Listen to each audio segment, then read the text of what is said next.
What's something that you got, like you hate seeing on a demo reel, you're sick of seeing it, you don't want to see it, or you don't know why they'd put it on a reel? Like Glenn, maybe start with you, like what's something you just don't like seeing? Something I don't, I think more of the same.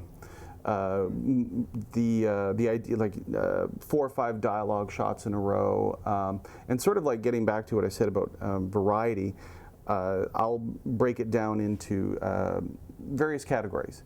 And these are categories that you're going to work on your entire life as an animator, not just as a student, but it's things that you're constantly developing. Like what I love about the Animation Mentor program is that you're nurturing the development of those variety of programs. So I tend to break it down into animal and human, action and acting, male and female, comedic and dramatic.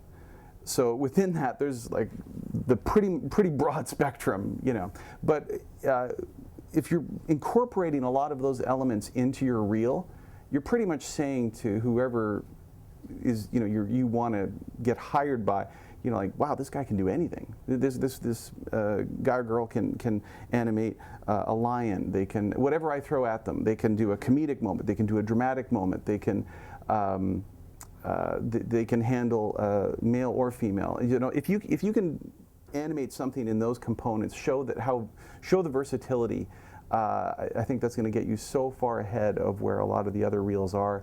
And what I find is that there'll be a lot of reels that will sort of show the same thing for 1 minute to 2 minutes, and it may be the most amazing bouncing ball or acting beat or comedic moment, but then they kind of end there. It's sort of like, rats, there's a creature show coming up that they'd be perfect for, but I don't know if they can do creatures. So that would be my one thing that I would suggest, is to like break it up with the variety of work. So. I guess it really does. Sorry, go ahead. No. I was just going to say, it does really boil down to convincing a studio that you can do whatever it is that they want people to do. And for me, the thing that kind of speaks to that, the thing that I don't like seeing or get frustrated with is not so much a lack of variety. I mean, that does happen, obviously, and that is frustrating. But for me, my pet peeve lately is I see a lot of dialogue shots of people that are sitting and talking. And they're having a conversation at a diner, or they're sitting on a couch talking, and that doesn't tell me very much about what they're capable of animation-wise, unless that character stands up and does something. I feel like demo reels, at least especially for us, for the type of work that we're doing, we need to see their acting abilities and all of that, but we also need to see if they know body mechanics. Mm-hmm. And I've been trying to tell people, like, they need more ing stuff.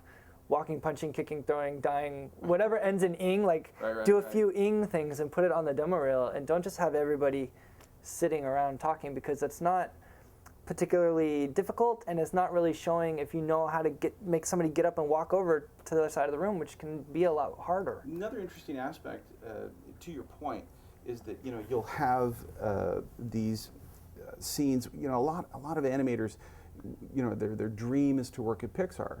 Pixar is an amazing studio, or DreamWorks. DreamWorks is an incredible studio. Industrial Light and Magic, Rhythm and Hues, Weta, they're all amazing places to work. But what I've found is that if you're versatile in all those areas, it's only going to help you and benefit you. And I mean, if you go to Pixar and you're like, there's these really great comedic acting moments, but then you see a movie like Finding Nemo. Like, you really have to have an understanding of fish movement. You can tell that all of the animators that worked on that film studied over and over again, how the mechanics of fish movement, or even the bird in A Bug's Life.